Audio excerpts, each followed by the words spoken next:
this over first. And uncovering your radiance. Okay. So movement is happening in our bodies all the time. It's the basis of being alive. And this isn't just true for us. This is true even for animals and plants and trees. There's this process of movement that's going on all the time. And even though when we generally think of moving our bodies or doing a movement practice, we think of these big contractions and these big intense movements, but that's actually like just part of what movement is. The movements that are happening most of the time, like as you're sitting here, the movements that are happening in your body are actually really subtle and small and tiny. And they're mostly things that you're unaware of until you start to have discomfort or pain somewhere in your body, or until you are asked to pay attention to what's going on in your body. So most of our movements are unconscious. They're coming from an automatic part of our brain, and that's not necessarily a bad thing. That's actually makes things streamlined. We don't have to think about standing up and walking across the room to get a glass of water. We just reach for the glass and we move exactly as we intend to most of the time, right? And as I said, we only start to notice the disruptions to that natural flow in our bodies when we're having pain or discomfort, and we have to actually think about what it's going to be like to get out of the chair, or what it's going to be like to reach up and for that glass in the cupboard because we're having pain somewhere, right? So this all starts very, very early on. It starts off in the womb, as little tiny embryos. There's movement, there's change, there's development. And then as we grow in the womb, and then right before we come out of the womb, there are this chorus of all these reflexes. And this has been studied very widely and greatly for decades, right? And we have identified over 200 different nervous system reflexes. So when I'm talking about a reflex, it's an automatic pattern of movement that arises in our bodies. And these reflexes are actually very intelligent. Many of the reflexes that the baby is practicing in the womb, they use to twist and squirm and contort their body to move down the birth canal to be able to come out of their mother's body. So there's a lot of intelligence behind these reflexes. In our first day to Radiance, we talked about 3 postural reflexes that Thomas Hanna specifically identified. And these reflexes have been, they have other names as well, and they've been studied and reported. We talk about these 3 postural reflexes because they are so related to our thoughts, feelings, and emotions and the life experiences that we have. But there's also other reflexes that are going on all the time. So I've listed some here. Yawning. Yawning is a reflex that our mouths open and close, and we don't think about yawning. We don't do it on purpose. It happens automatically, right? A baby grabbing your finger when you put your finger in their palm and they grab your finger. Even babies do this thing where they reach their arms up. Maybe you've seen that. That's another reflex. And rolling over, learning to lift their head. All of these patterns are intelligently designed to help us differentiate and be able to move our bodies over time. You can think about babies and small children as masters of movement, practice, and development. They start off kind of chaotic, right? If a baby reaches for something, their hand is kind of all over the place and they knock stuff over, and they grab things, and it's really like they're grabbing hard and with their whole hand. And then over time, with practice, with consistent practice, they can reach over and pick up just one pea on the plate, right? Or they can learn to use scissors, or they can learn to knit, or we can learn to play piano, or any number of things, right? But it all comes from this core place of these autonomic nervous system reflexes that are part of our development in learning how to move, okay? All right, so this comes to a nervous system reflex that we're going to talk about from a Hanna-somatic educator perspective. This word is called pandiculation, and if you look it up on Google, it will say pandiculation means stretching. Well, that's a very limited and not very descriptive representation of what pandiculation actually is from a neurophysiological perspective. Okay, from a neurophysiological perspective, it's a bit more complex than that, and it's entirely different from stretching.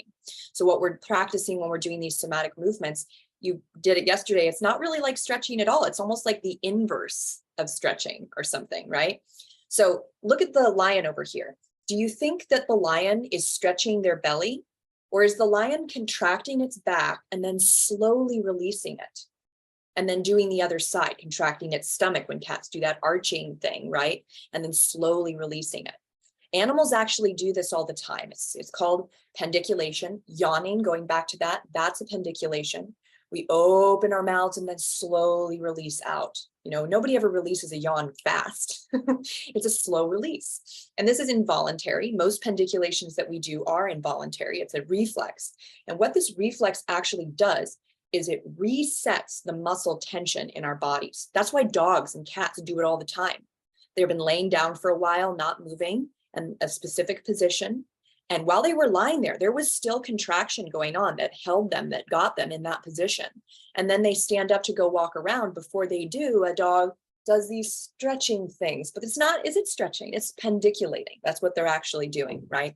They're contracting and then slowly releasing. Okay. This is, like I said, automatic. It's unconscious. Animals aren't necessarily choosing to do this. They're just doing it because it's part of their natural physiology to do this. And we're not too different from animals. And we do this with babies, right? And children, waking up in the morning and doing one of these. It's a contraction of the back of your body and then a slow release out of it. Okay. So from a somatic education perspective, this is this vital tool in our nervous systems that we're not utilizing. We're not utilizing it. We stop doing it and we do it unconsciously, and we don't really fully grasp the power of this part of our nervous system and what it can do for our bodies. So there we go. Life without pendiculation from a nervous system perspective. This is the reality of most human beings, is that over time, we get tight and stuck in a certain posture that we didn't have when we were 4 years old, right? Life happens, as we talked about on day one, and we have a contractive pattern of whatever we're thinking, feeling, going through, traumas, life experiences, sports injuries. Over time, this layers and layers, and you can end up hunched over, tight, and these are some of the things that can happen as a result of your musculature getting so tight and not getting released on a regular basis. Compressed and stiff joints that are wearing out because of all that pressure of the muscles pulling against each other. Shallow breathing, when our abdomens get really tight, right? It's difficult for our diaphragm to move down and for our lungs to open and for our bodies to be able to take in oxygen efficiently.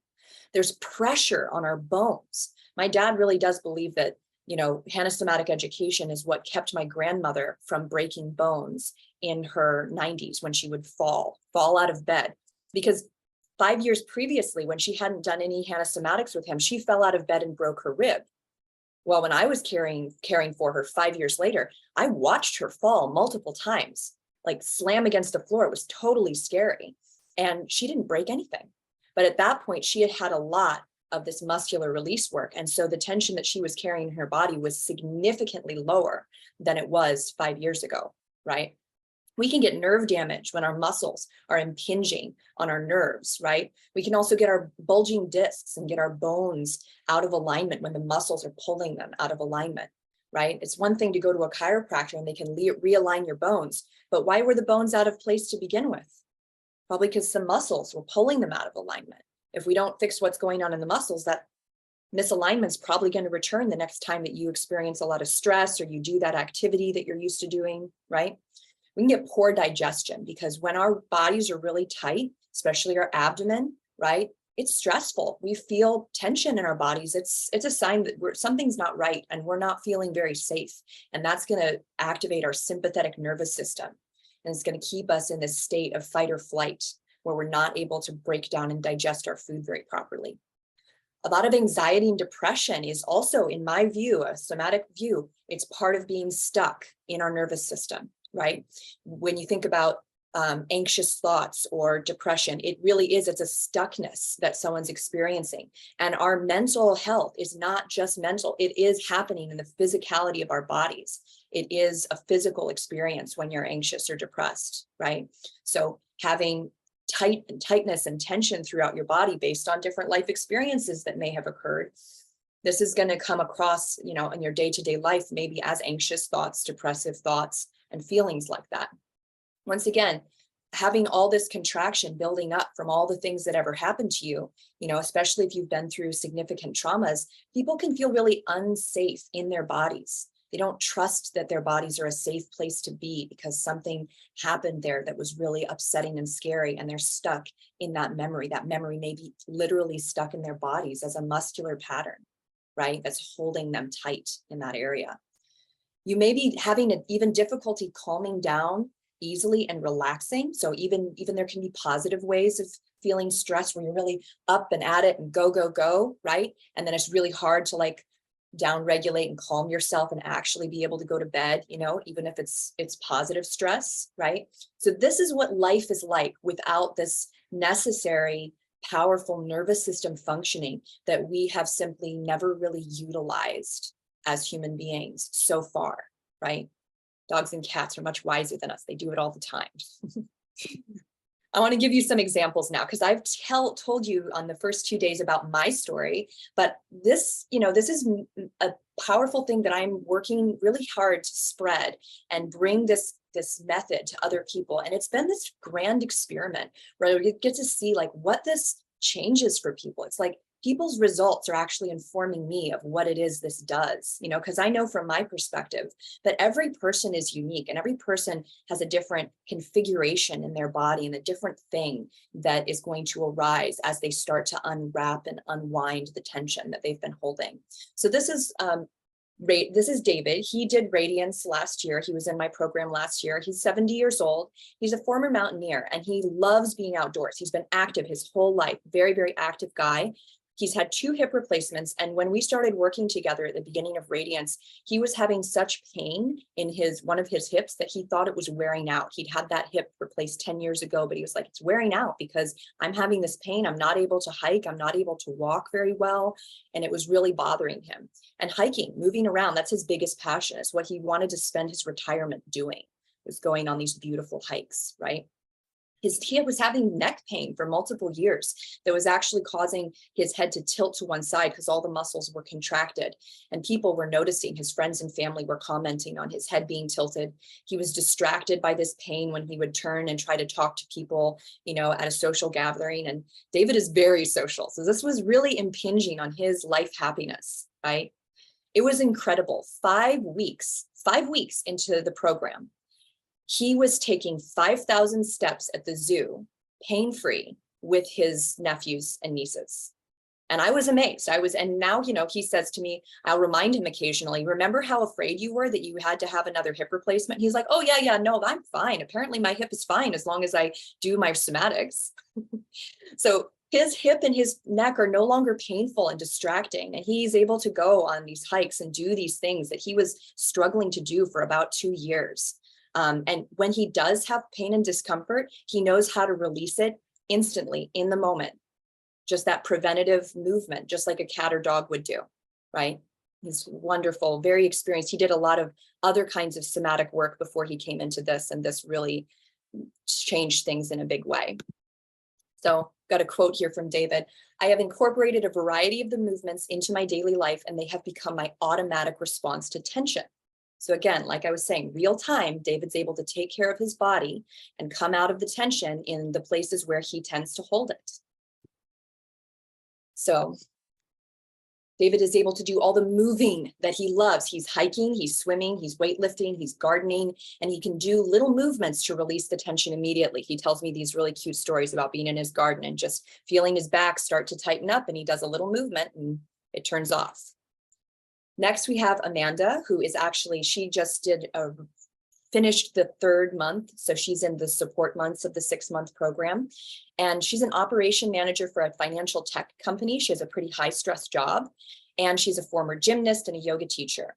When she was a little girl doing gymnastics, she fell on her head 2 times in like a period of like 4 days. And because she got up and walked away, like her parents didn't take her to the hospital or anything. So she didn't get any treatment for those injuries, but they've been affecting her now since that time for the rest of her life. Maybe she's turning it off with somatics. So we'll see. She may be able to turn it off completely, but it's been going on a long, long time. All down the right side of her body. She'll have, even when she gets really stressed and things get really tight, it will impair her vision slightly in one of her eyes. And her ear will get kind of clogged up like it's full of fluid. And she struggled with anxiety and depression most of her life. And obviously living in chronic pain certainly doesn't help any of those things, as I kind of mentioned before. She was feeling pretty disconnected and unsafe in her body, even though she's a yoga teacher, even though she's a trauma-informed yoga teacher. That's part of why she got into it, right? Now, it's amazing. After 3 months of dedicated somatic movement practice, she's daring to feel happy because she's no longer oscillating between anxiety and depressive thoughts. And when she does have tension and her patterns and that thing, on the right side of her body show up, she knows that she can lay down on the floor, and within 10 minutes, she can turn the tension down from, say, 80% to down to 15 or 20%. And that's major for her. That's huge. So her relationship with her boyfriend has improved because she's also, once again, not suffering with all this depression and anxiety and chronic pain. And so she's reporting that her intimacy has improved. She's feeling more confident and happy in her relationships, including with her friends and family. And she's inspiring them to live more healthy lives, which is incredible. I have so much more energy because I am not constantly bouncing between anxiety and depressive thoughts on a daily basis. I feel so much more balanced. Amanda is influencing her friends and family to be healthier, happier versions of themselves, and she is supporting her teams at work with ease and grace. She got promoted and is handling the extra stress very well, which is super exciting for her. So these examples here are how you can uncover the radiance that's already inside of you when you start to remove the blockages that life has given you, and in this really beautiful way of using your own nervous system to do it. So it's incredibly empowering what people get to experience. Next, we have Kylie, who's also been in the program since October. She lived in fear of her back going out, and she's an esthetician. So she's leaned over people working on, doing facials, and, she's high end. So like, it's definitely her livelihood to be able to do this, right, for people. And living in fear of her back going out was starting since she was 17 years old.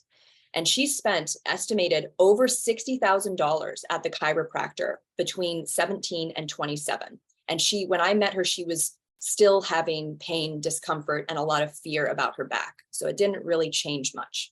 And that's just on what she spent on the chiropractor. We didn't calculate all the other things she tried, and she tried a lot. She felt dependent and addicted to the chiropractor and the acupuncturist. She felt like she couldn't go traveling or leave town because what if something happened with her back and she didn't have the people to help her let it go, to release it.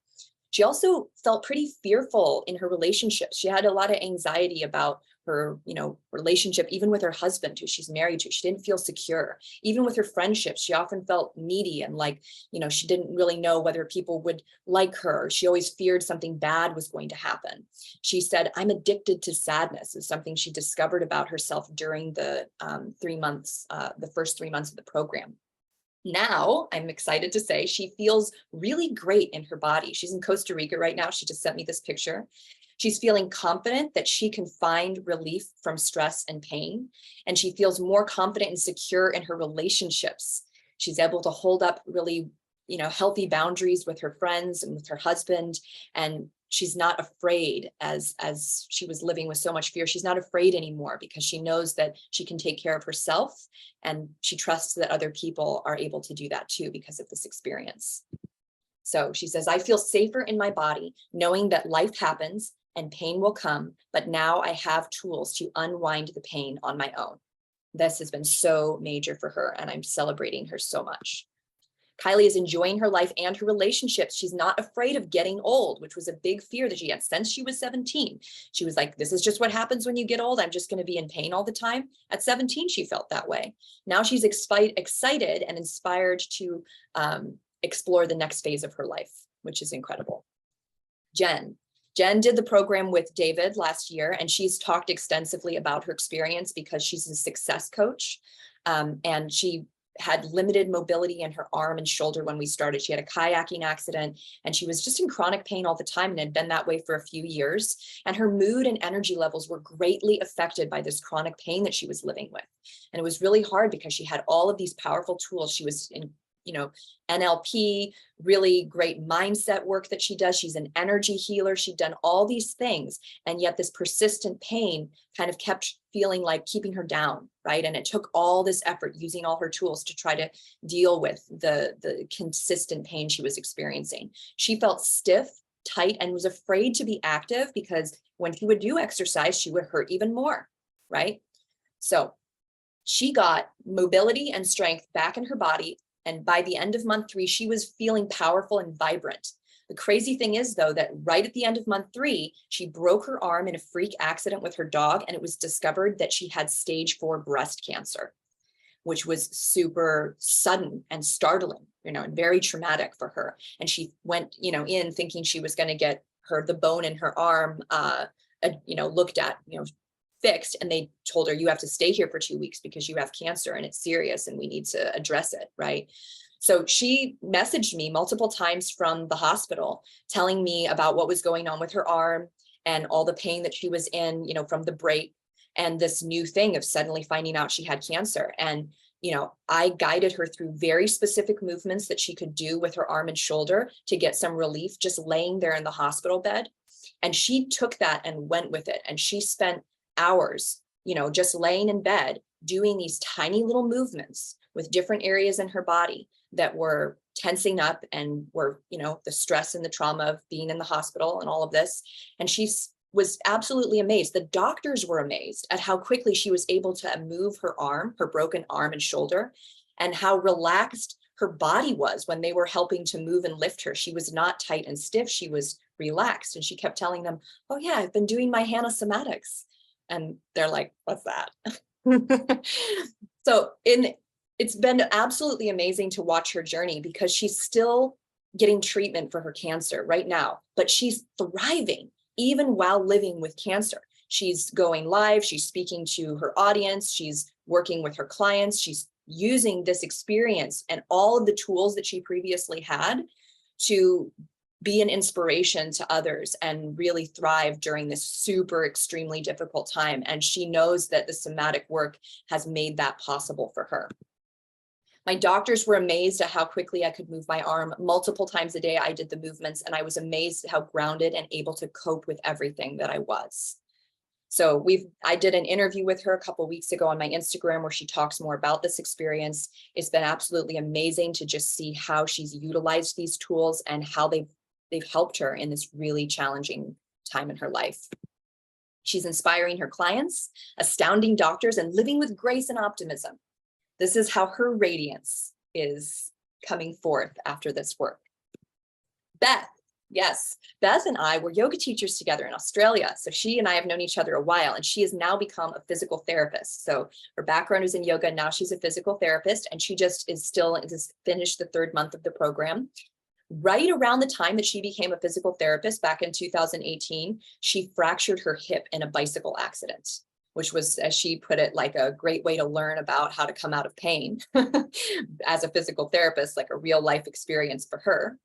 And when she started the program back in October, she was experiencing daily pain and limited mobility that was not really shifting, even with all of the tools that she had as a physical therapist and a yoga teacher. So she was still experiencing, some things had gotten better, but there were places in her body that felt really stuck and she wasn't sure what to do about it.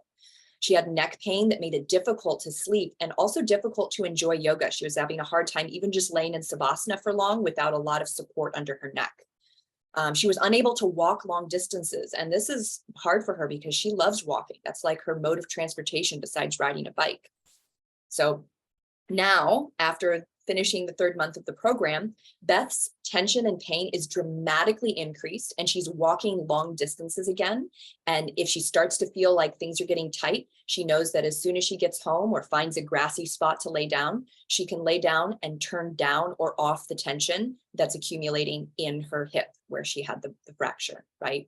She's also reporting that she's better able to handle her mental and emotional stress. And she's confident as a physical therapist that people can release long-held pain and physical patterns in their bodies. She believes that now. She's convinced that there's a way, and it's through our nervous systems and releasing in this brain-body way. I have renewed faith in my body to move again, and in particular, walk long distances. I am able to, in the moment, notice increases in tension and release them. Beth is using this work with her clients, and everything that she's learned with me in the program, she's showing other people, and she's having incredible results. More people are experiencing relief from suffering because of her development in this program, because of her unlocking the patterns that were going on in her body. Now she is able to share with other people in this really big way. So I'm super excited about this because she's one person who did the program, but now she's spreading it with who knows how many people. And, sometimes people will, ask me, oh, is this a certification course? Like, are we going to get like certified in something? And my answer is, that's not what this is about, because this is about your personal development. And I know from experience, you can go and do different certifications. That doesn't mean that you actually practice it fully or embody it fully. You might be practicing it fully and embodying it while you're at the training, but then what happens after those 6 weeks are over? What happens after that weekend is done? Are you continuing to use this modality to transform yourself at this level? Because what I'm talking about here and what I'm offering is a deep transformation that is going to change the course of the rest of your life. You are going to have a skill and a real-time experience of 3 months dedicated to unlocking your body and bringing everything back to flow and alignment. So it's quite different than a certification. And that doesn't mean that you won't just become your own somatic educator anyway, because everybody who's done my program has shared it with other people, whether they work with me or not. They show somebody how to release their back, or they show them a neck release, or they, help their cat or their dog. I've even had people start showing their dogs, like moving their dogs gently and showing their dogs how to, release something that their stressed out dog is experiencing. There's all kinds of fun stories. Freeing our bodies to move is so essential to our being, as we've kind of looked at with all these case studies, with all these stories.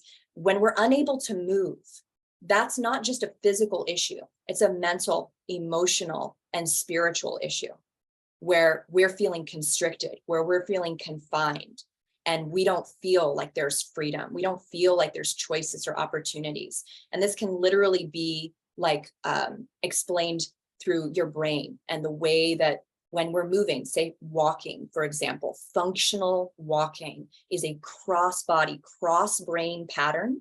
That's how we're designed to walk. It's a locomotive, and it makes your brain do this. It makes right and left hemispheres communicate in unison through the movement in your body. There's this quote that's, I think it's Latin, it's solvitur ambulando, and it means it is solved by walking. And what this is about is that when we're facing a problem, when we're having an issue, maybe a relationship issue or a financial issue, and we don't see how there's a solution to that issue, one of the ways to actually get our brain to let go of that stuckness is through movement that involves both hemispheres, the feeling side of our brain and the thinking side of our brain, being able to collaborate. So we're not just locked up in analytical mode and not feeling our feelings, and we're not just overly overwhelmed and see no way out and have no way to problem solve. We're able to problem solve and experience the full range of our emotions and our body sensations that are telling us a lot of information about what's really true deep inside, right? So movement is so essential. And this particular way of moving is so transformational because it is an innate part of your nervous system functioning that simply nobody ever taught you how to utilize, right? So when we free our body, every part of our soul and essence is liberated as well. It's a bottom-up approach. We don't have to try to think our way out of it. We don't have to try to, figure it all out. We can move and we can be in the experience of our body, of our lives, and then the solutions, the ideas, the creativity starts to flow, and we will come up with some kind of answer, right? I'm sure you've all experienced that in some way at some point in your lives. Refining our movement is something most of us stopped doing as babies. Human potential is endless, and our capacity to grow, heal, and shine is what Radiance is all about. I talk a lot about the tension and pain, but I've had people do this program who don't have a lot of tension or pain, but they have emotional and mental tension and pain. right? They feel like it takes a lot of their skill and effort and their time to work through the emotions and the thoughts that they're plagued with, and they get tremendous results through this work as well. So the flowing energy of your aligned and relaxed body will inspire anyone who comes in contact with you. It will make your life easier, more pleasurable and fun. It will improve your relationships, build your confidence and trust in life. You will have the capacity to face whatever life throws at you. So Radiance, my program, is starting on March 18th. I only work with a few people a year. It's a small program because I really think that interaction and intimacy is a huge part of this work. The people who join the program are always very special, very interesting people. As you can imagine, someone who's going to say yes to this kind of work and want to go into it and really discover more about themselves. They're truth seekers. They are movement experts. They are people who are already developed in some kind of, spiritual modality, usually most of the time. So I'm definitely open to talking with you guys about the program more, but we're actually going to shift now into the discussion part today, the interaction. And I would love to hear from each of you about how this information that I just shared with you impacted you, what came up for you as I talked about these things.